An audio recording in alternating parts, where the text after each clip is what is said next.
안녕하세요. 길에게 길을 묻다 하봉길 감독입니다. 오늘은 죽음에 대한 고찰 시리즈 7번째 이야기 시작하도록 하겠습니다. 죽음이 허상이다. 그 허상인 이유는 자아가 허상이고 자아가 소멸되면 죽는다라고 느끼는데 이 자아 자체가 허상이기 때문에 죽음이 허상이다. 이런 맥락으로 계속 얘기를 하고 있는데요. 오늘은 그런 차원에서 나라고 하는 자기 정체성이 어떤 정체성으로 내가 사느냐에 따라서 내 삶의 질도 달라지고 내용도 달라지고 죽음에 대한 나의 사이클, 내가 얼마나 오래 살 수 있는가 할 때 내가 이것만 나는 다 하면 나는 이제 죽었구나 라고 느껴질 수 있는 그런 한 단위의 나의 생명이 다한 것 같은 그런 사이클을 느낄 수도 있고, 또 오래 사는 것처럼 계속해서 장수한다 할 때 여러 가지 일을 다 경험하면서 살아도 이것도 나고 저것도 나야 하고 전체를 통합해서 볼 수 있는 그런 시점이 열리면 내가 빨리 죽지 않고 오랫동안 살 수도 있죠. 그런데 또 그걸 넘어서 영원히 죽지 않고 계속 살 수 있는 것도 자아 정체성이 바뀌면 영원히 죽지 않는다. 그래서 자아 정체성이 그만큼 중요한 건데, 내가 누구이냐, 누구로 살 것이냐, 이게 모든 걸 다 결정짓는 핵심이구나. 그래서 소크라테스가 너 자신을 알라, 이 말이 그렇게 울림이 있는 말이구나. 내가 누군지를 정확하게 알아버리고 나면 삶의 질도 달라지고 내용도 달라지고 죽음도 내가 내 정체성에 따라 내 수명이 달라지는구나. 너무 중요한 말이죠. 수명이 달라진다고? 내 정체성에 따라. 뭐 너무나 좀 이렇게 뻔한 예지만 내 생명이 기본 단위가 세포인데 내 생명의 기본 단위가 세포라고 해도 내 정체성을 내가 세포라고 생각하지 않듯이, 내가 세포가 되면 금방 죽어야 되는데 그럼 나는 뭐 아무 이 몸하고 상관없이 그냥 죽으면 1초 만에 내가 380만 명의 내가 죽어나간다면 이게 나다라고 내 몸을 내가 정의 내릴 수 없죠. 세포들 역시 세포 하나하나 어떤 것도 나라고 생각하는 세포가 없듯이 나도 역시 세포를 나라고 생각하지 않는다. 그럼 내 정체성을 내가 세포에 나를 두지 않는 거죠. 늘 신분이 바뀌고 있고 몸 상태가 바뀌고 마음 상태가 늘 바뀌어도 그 하나하나 바뀌는 신분과 마음 상태와 몸 상태가 그때만 나다라고 내가 규정짓지 않기 때문에 우리가 살아있을 수 있잖아요. 매 순간 살아있음을 느끼는 게 몸 상태가 계속 바뀌고 그 상태가 사라져도 내가 사라진 게 아니다라고 나는 연결시켜서 연속성을 가지고 쭉 이어서 보기 때문에 나는 여전히 살아있는 게 되죠. 그래서 우리가 자기 정체성이라는 게 어디까지 내가 확장시키느냐에 따라서 내 수명이 달라진다면 하루살이처럼 어떤 한 사건 또는 어떤 한 그 인연들 또 어떤 한 나의 생의 한 주기들 그때만 나다라고 규정지으면 그 순간이 끝나면 마치 우리는 이거 하나 실패하고 이 사람하고 헤어지고 뭐 내가 가지고 있는 어떤 그 재산에 지금 현재 이 상태가 나는 없어진다면 또 내 지금의 건강이 또 사라진다면 내가 없어지는 거고 내가 죽는 거다, 이렇게 만약에 그렇게 규정을 지으면 그게 이제 없어지면 난 절망하게 되겠죠. 나는 이제 죽는구나, 이번 생 끝났구나, 망했구나 하고 규정을 내리면 스스로 이제 난 더 살 의미가 없다고 우리가 생을 마감하는 이유도 스스로 극단적 선택을 하는 이유가 다 그런 거에 있잖아요. 내 정체성을, 그게 사라지면 내가 사라졌구나, 나는 이제 더 이상 살 의미가 없구나라고 규정 지었기 때문에 생을 마감하는 거잖아요. 그 정체성이 알고 봤더니 자기 수명이었더라. 그러면 내가 이게 전부다라고 하는 그것만큼 나는 딱 사는구나. 그럼 내가 어디까지가 내가 전부인가를 나를 좀 더 한번 좀 자세히 들여다봐야 내 수명이 좀 늘어날 수 있겠죠. 이것만 나야라고 하는 그것들이 이것만 내가 아니라 또 딴 게 여전히 찾아오는 걸 우리가 살면서 느낄 수 있는데, 우리는 항상 이것만 나야라고 했던 나의 서사적 자기라고 연결시켰던 나를 쭉 종합해보면, 그래서 맞아, 나는 이래 왔기 때문에 사는 이유가 또 의미가 있었어. 그런데 이게 사라지면 나는 사는 의미가 더 이상 없어 라고 철석같이 믿어왔던 서사적 자기 스토리의 항상성의 자기 역사가 알고 봤더니, 그 순간 내가 나는 항상 이래라고 하는 그 의미를 작화해서 내가 스토리를 만드는 게 알고 봤더니 5분 전에 내가 연결시키더라. 너무나도 이거 심오한 말이에요. 세상이 5분 전에 창조됐다는 말과 같은 말이에요. 나라고 하는 존재가 5분 전에 항상 창조되고 있는 중이에요. 나라고 하는 서사를 나는 항상 이렇게 살아왔어 라고 하는 나의 정체성의 모든 의미들을 연결시켜서, 그렇지, 나는 이런 삶이 내 인생의 진짜 나는 전체 통틀어 봤을 때 나는 이게 내 삶이었어 라고 그렇게 의미 짓던 하나의 서사라고 하는 스토리가 알고 봤더니 또 기분이 좀 달라지면 다른 서사를 쓰더라 이거죠. 그럼 이 서사가 사라지고 다른 서사를 만들었을 때 금방 따끈따끈한 서사라고 해서 이거는 내가 익숙지 않고 이거는 내가 못 받아들이는 서사가 아니라, 그렇게 만들어낸 그 순간 천년만년 그래 왔던 듯이 우리는 이것을 일반화시켜서 요즘 항상 이래, 나는 원래 이런 사람이야 하고 그거를 받아들이더라. 이게 좌뇌의 특징이에요. 어떻게 내가 서사를 바꿔 쓰든 간에 늘 그래 왔던 것처럼 바로 곧바로 받아들인다. 아무런 거부 반응 없이. 나라는 사람은 이런 사람이야 라고 하는 자기 정체성이 하나만 고정되어 있는 게 아니라 수시로 늘 바뀌더라는 걸 우리가 이때 이제 알아야 되죠. 그렇다면 내 수명이 늘어난다, 나는 내가 더 오래 살 수 있다라는 장수의 비결이 어디 있느냐를 봤더니, 이것만 나다라고 하지 않고 5만 개 다 나다라고 하는 게 많아질수록 나는 오래 사는구나. 그죠? 이걸 우리가 알면 장수의 비결이 좀 더 우리가 더 구체적으로 좀 활용할 수 있게 된다. 그렇지, 내 몸 조금 늙고 내 몸 뭐 좀 아프고 내 사업 좀 잘 안 되고 내 인간관계가 좀 더 뭔가 사람들하고 많은 관계가 좀 다 떠나가거나 뭔가 끝나거나 그런다고 해서 내 인생이 끝나는 게 아니라, 그거는 그 세포 단위의 한 생명들, 한 자아가 사라지고 한 세포 단위에서의 노화가 온 것이지 내 전체가 늙은 건 아니다. 지난 시간에도 얘기했죠. 세포 노화에 대한, 텔로미어에 대한 얘기를 하면서 어떤 정체성을 가지느냐에 따라서 나의 총량이 정해져 있던 그 세포들의 텔로미어의 수명이 다하면 그 낡은 생각들, 그 낡은 나의 그 하나하나의 인격들이라고 하는 나의 정체성들은, 그런즉 누구든지 그리스도 안에 있으면 새로운 피조물이라, 예전 것은 지나갔으니 보라 새 것이 되었도다 하는 것처럼, 언제든지 우리는 갈아입고 내 자아를 새로 바꾸는 그 순간 완전 딴 사람이 된 에너지가, 새 출발하는 에너지가 그때 나오죠.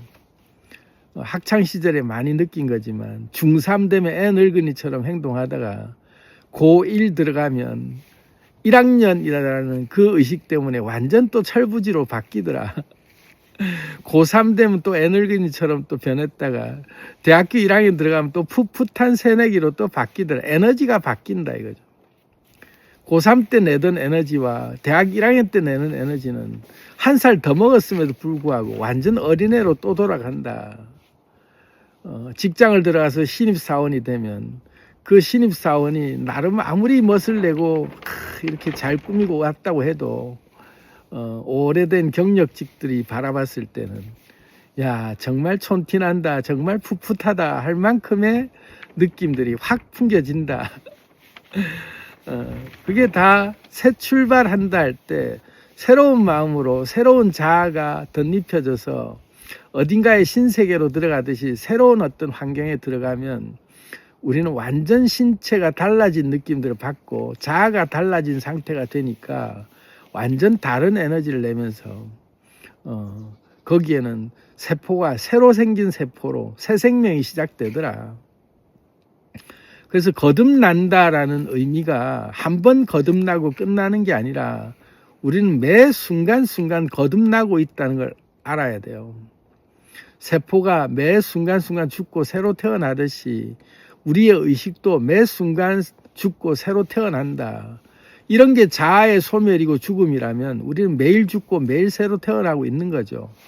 그 모든 것들을 연결시켜서 보고 있는 내가 자아의 진짜 자아라고 한다면 그 모든 것들이 이렇게 변할 수도 있고 저렇게 변할 수도 있고 나는 이번에 이런 경험하는구나 하고 보면 나라고 하는 하나하나 단위의 그 자아들은 파도였다가 다시 바다로 다시 돌아가더라도 내가 무로 돌아가는 게 아닌 여전히 내가 존재하는 내가 여전히 있듯이 내가 사라지는 게 아니더라.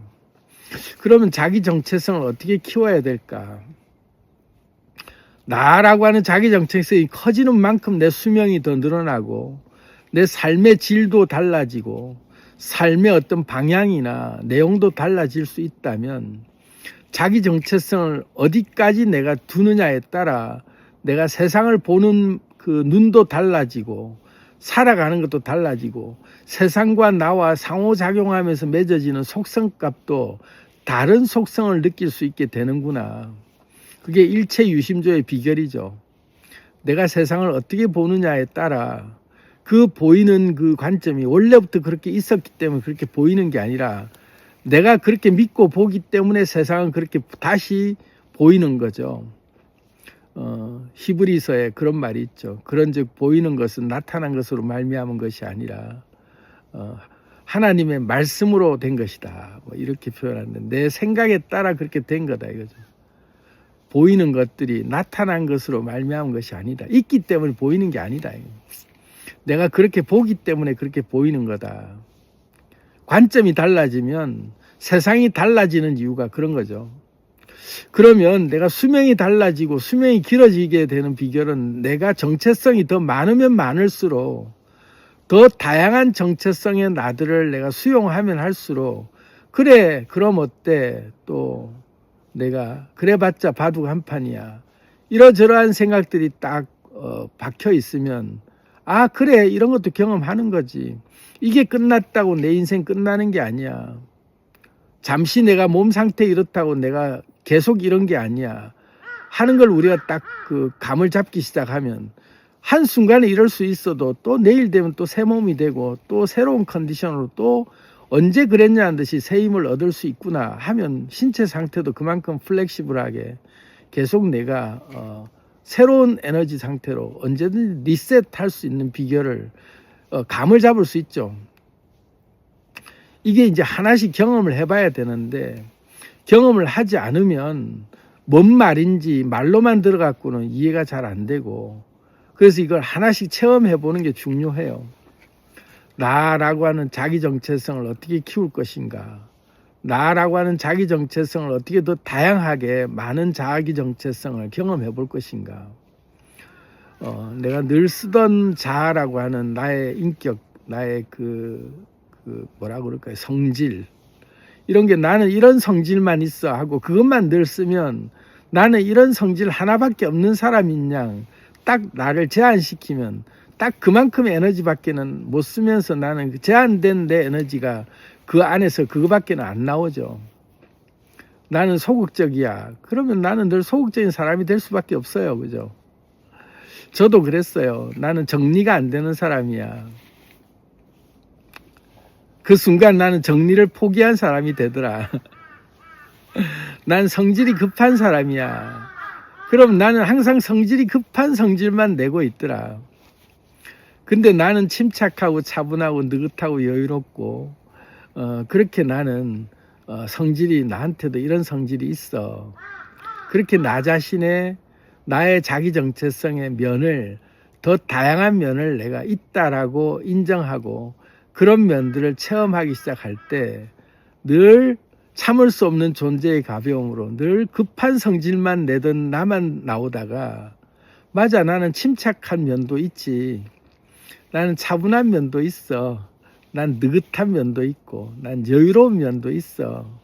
그 면면을 내가 느끼기 시작할 때 급하고 늘 그 불안해하고 내가 안달복달하던 침착하지 못하던 나는 그런 나도 있었지만 침착한 나도 있는 내가 자주 등장하다 보니 그 맛을 보면서 자꾸 쓰니까 침착한 내가 이제 자리를 잡아서 이런 면에 나도 있었어 하고 드러나더라.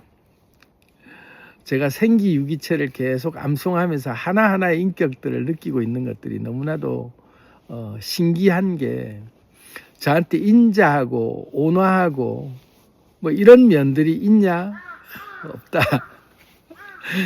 딱 그거는 문 닫고 아예 단절된 나의 세계다라고 생각했는데 인자하고 온화하고 온유하고 맑고 향기롭고 향긋하고 상큼하고 개운하고 신선하고 시원하고 짜릿하고 황홀하고 활기차고 끝없이 나오는 나의 이런 면들이 없냐 했더니 나한테 이런 면도 있구나가 서서히 내가 써보니까 그런 인격들을 내가 느껴보니까 있더라.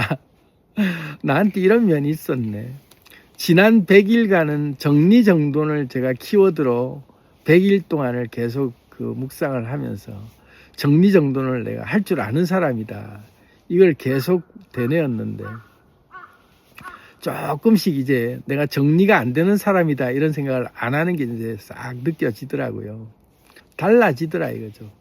내가 그런 사람이야 라고 생각하는 딱 그만큼의 내가 되는 게 자꾸 내가 인출해서 그런 성격들 그런 인격들을 내가 경험하다 보니 나한테 이런 면이 있구나가 보이더라 이거죠.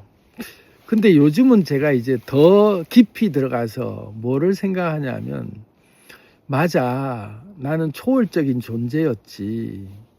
그렇지, 나는 근원이잖아.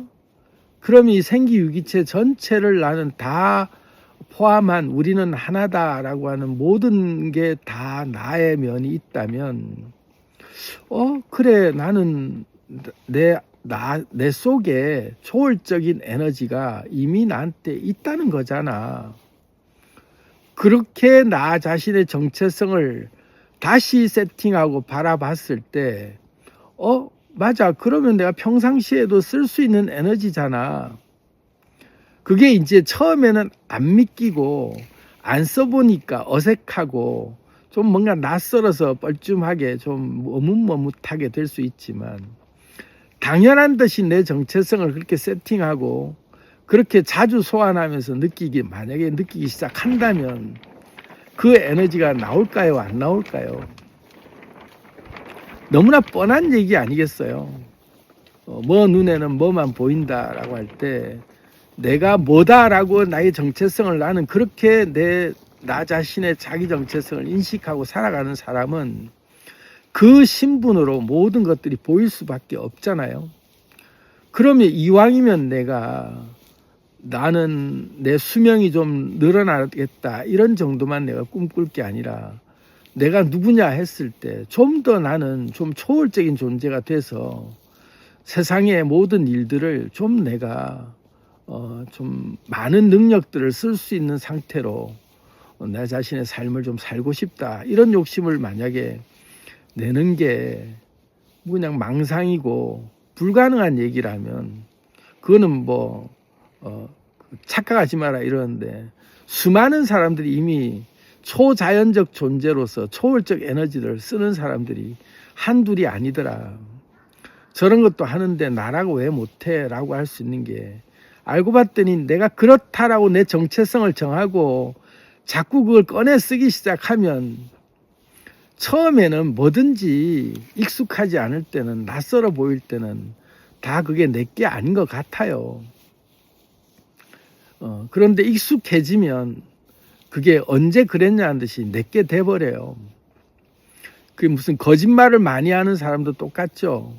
거짓말을 하도 자주 하니까 그게 마치 그 거짓말이 자기는 이제 사실로 믿더라.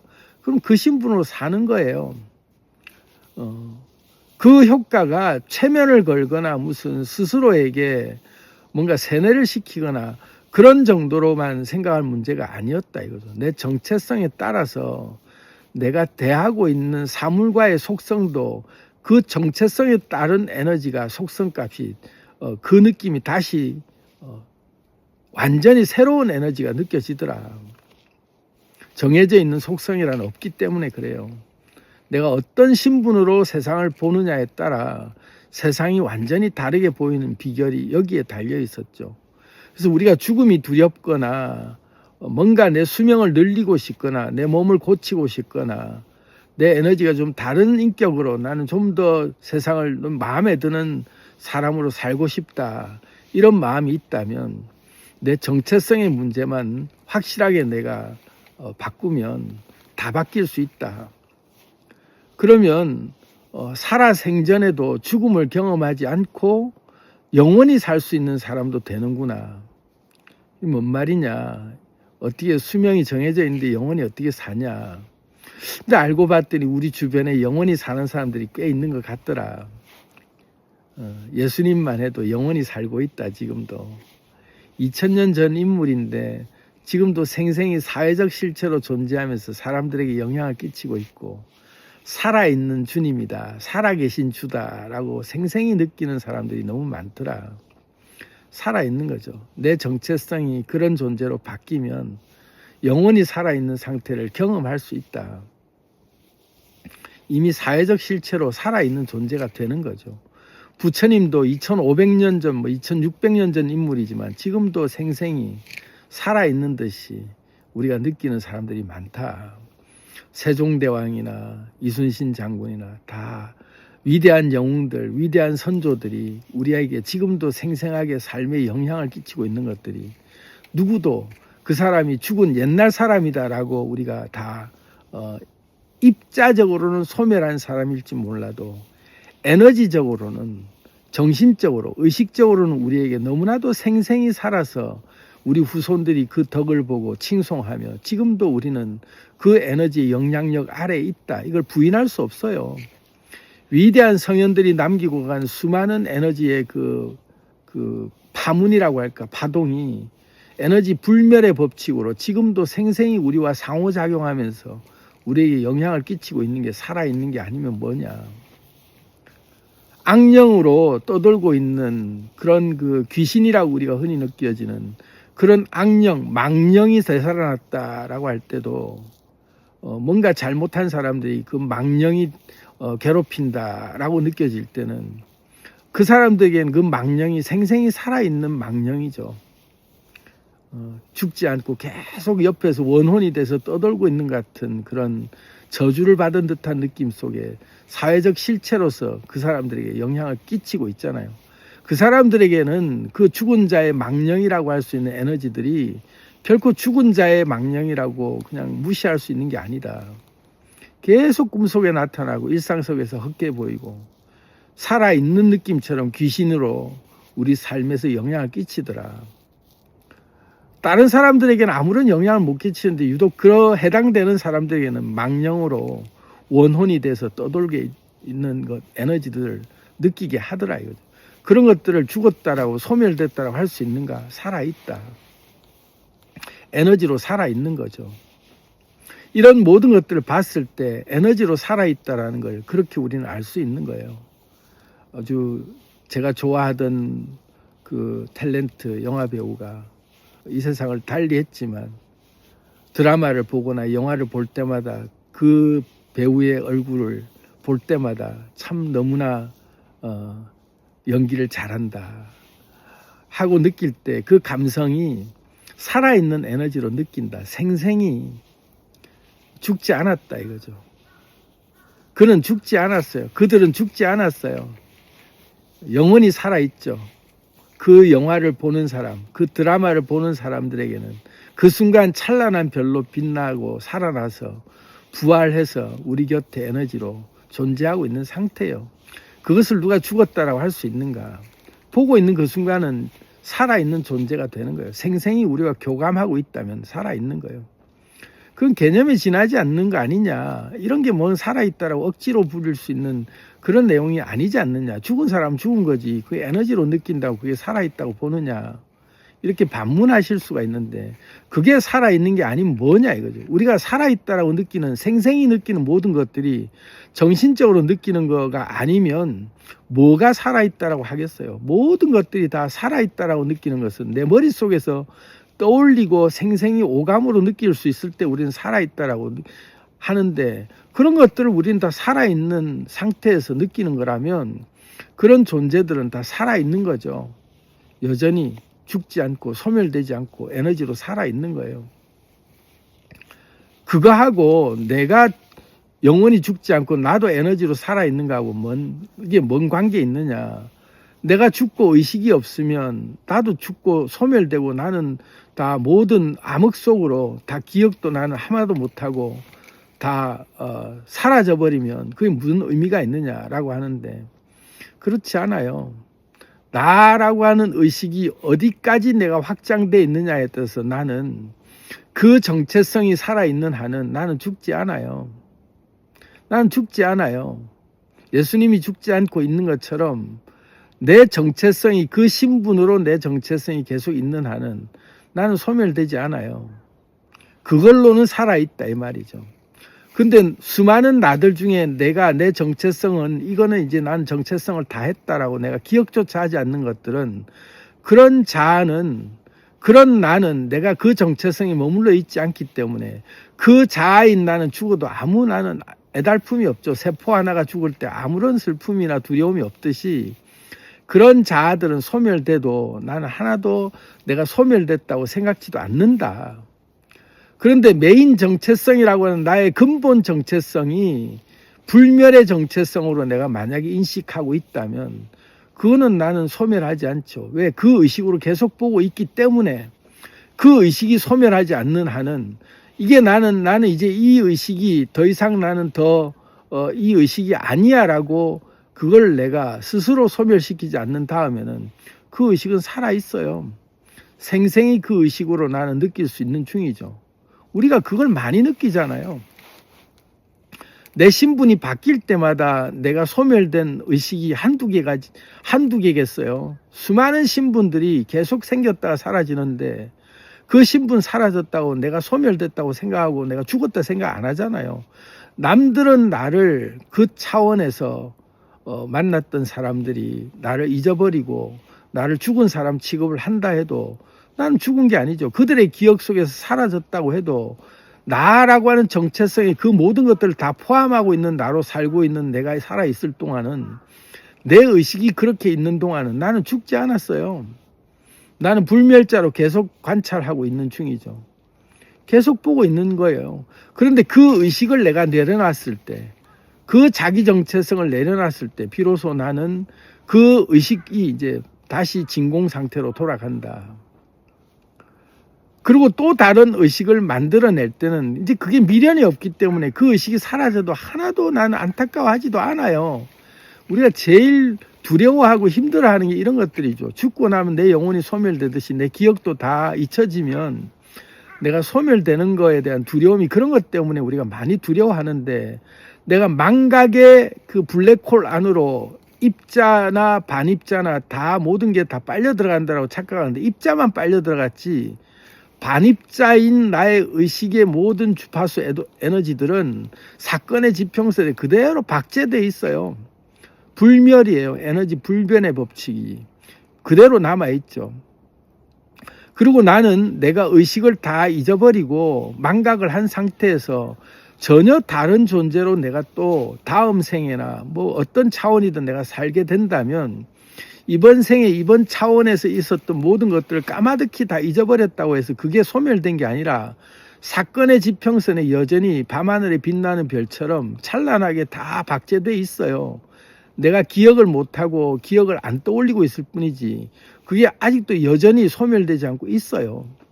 근데 어느 순간 내가 그걸 떠올리는 그 순간 다시 언제 그랬냐는 듯이 영원 속에 있던 그 무엇인가가 다시 생생하게 내가 조합을 하면서 그 자아가 또 있었구나 할 때 그게 또다시 서사적 자기로 맞아 지난번 2000 몇 번째 생에 나의 전생의 어떤 기억이 떠올랐구나 하고 떠올리는 그 순간 그 생이 몽땅 다 살아나서 다시 또 지금의 나와 연결돼서 서사적 자기를 또 만든다. 무한 복제되는 서사적 자기를 또 만들어내는 게 그 순간에 일어나요. 우리의 기억들을 잘 살펴보면 그게 지금도 우리는 그걸 경험하고 있거든요. 까마득히 잊어버렸던 것 같은 블랙홀 속으로 빨려 들어갔던 입자는 사라지고 없지만 반입자로 남아있는 에너지 상태의 사건의 지평선의 기억들은 한순간에 문득 떠올리면 그게 지금의 나와 연결시켜서 서사적 자기를 만들어내면 그때 내가 이렇기 때문에 지금 내가 이렇구나라고 연결시키면서 까마득히 잊어버렸던 과거의 기억과 지금의 이 내 몸 상태를 한순간에 연결시켜서 항상 이랬던 것처럼 내가 바로 나는 불멸의 존재로 이 순간을 떠올릴 때 과거의 그 순간이 잊어버렸던 순간이 지금 이 순간 늘 그래왔던 것처럼 연속되고 있는 것들로 연결시켜버리죠. 이게 놀라운 비밀이에요. 정말 놀라운 비밀이에요. 그래서 불멸자로서 우리가 살고 있는 게 지금도 생생히 불멸자임을 우리가 느낄 수 있는 근거가 이런 것들이에요. 지난번에도 얘기했지만 한가인이 전생을 체험할 때 언제 시점인지도 정확하게 연도도 모르고 어느 나라인지도 모르겠지만 고성에서 내 부모가 친모가 아니었기 때문에 나를 구백했구나 라는 전생이 떠오르는 그 순간 지금 내가 자녀에게 이렇게 잘하고 있는 이유가 그거를 한순간에 합리화시키고 결부시키더라. 전생과 지금을 바로 연결시켜서 지금의 나의 이유에 대한 모든 것들을 연결시켜서 항상성이라고 하는 내 사건의 지평선의 그 기억들이 바로 나를 합리화시키고 연결시키는 근거가 되더라. 자기 정체성이 또 그렇게 만들어지는 거예요. 그렇다면 내가 전생의 기억을 떠올려도 이렇게 에너지를 느끼는데 수많은 모든 나의 기억들이 뭐든 다 존재할 수 있는 상태의 근원의 에너지를 내가 모든 전생을 다 경험하고 있는 것들이 나한테 있다면 내가 어디까지 나를 규정 지을까? 지금 생에서 내 정체성의 크기를 정할 때 내가 초월적 존재로서 초자연적 존재로서 나를 규정 지으면 그래 나는 수많은 전생들이 다 이미 내가 경험했던 생이고 인류 역사에 존재해왔던 수많은 인류의 모든 성현들의 DNA가 이미 이 세포 안에 다 들어있고 또 그걸 이미 내가 다 경험하고 있는 근원의 에너지로서 그게 내 경험이었어 라고 만약에 내가 그렇게 내 정체성을 정한다면 내가 소멸될까요? 내가 죽을까요? 내가 우주 그 자체야 라고 만약에 내 격이 그만큼 커진 사람은 이 몸이 사라지는 게 내가 사라졌다고 생각할까요? 절대로 그렇게 생각하지 않아요. 나는 영원히 살아있다 라고 얘기하겠죠. 영원히 살아있는 존재가 그렇게 해서 가능한 거예요. 그러면 말장난에 지나지 않다라고 얘기할 사람 누가 있을까요? 예수가 나는 영생하는 존재다라고 얘기하는 걸 말장난한다라고 얘기하는 사람들이 많겠지만 그걸 사실로 받아들이는 사람에게는 생생하게 그 에너지를 지금도 살아있는 에너지로 느낄 수 있는 것처럼 예수도 그럴 수 있다면 나라고 그렇게 할 수 없다라는 이유가 있겠나? 나도 할 수 있겠다. 하는 순간 나도 불멸을 경험하는 에너지를 지금도 낼 수 있다. 그걸 받아들인 사람들이 즉각 초월적 에너지를 다 썼더라 이거죠. 정말 그 보잘것 없었던 제자들조차도 다 예수의 능력들을 다 쓰더라. 다 쓰기 시작하더라. 한두 명이 아니었다. 지금도. 그러면 우리도 생각을 잘 해보자 이거죠. 내가 죽지 않을 비결, 내가 장수할 수 있다, 오래 살 수 있는 비결도 내 정체성을 더 키울수록 나는 이게 다가 아니야 라고 할 만큼 점점 더 많은 기회를 나한테 줄 수 있고 점점 더 다양한 내 삶을 계속해서 새로운 경험들을 할 수 있고 이 몸을 떠나서 에너지로 나는 모든 것들을 다 가지고 있는 존재라고 내 범위를 더 키우면 키울수록 나는 소멸되지 않는 불멸자로서 어떤 기억이든 다 갖다 붙여서 내가 될 수 있구나. 그걸 내가 서사적 자기 스토리를 만드는 그 순간 나는 항상 그랬던 듯이 늘 이래 왔던 듯이 5분 전에 만들어낸 서사임에도 불구하고 나는 항상 그렇게 살아온 것처럼 당연하게 받아들이면서 그 에너지를 내면서 자연스럽게 그 에너지 속에서 나는 또 살고 있더라. 또 바뀌면 또 바뀐 대로 또 언제 그랬냐는 듯이 새 에너지를 또 살 수 있더라. 그게 불멸을 살아가는 불멸자로서 필멸을 경험하는 이 맛이 이런 거구나. 그래서 오늘은 죽음에 대한 고찰 시리즈 7번째, 정체성이 수명의 길이를 결정한다. 뭐 이런 주제로 오늘은 좀 말씀을 좀 드려봤습니다. 사랑합니다. 안녕.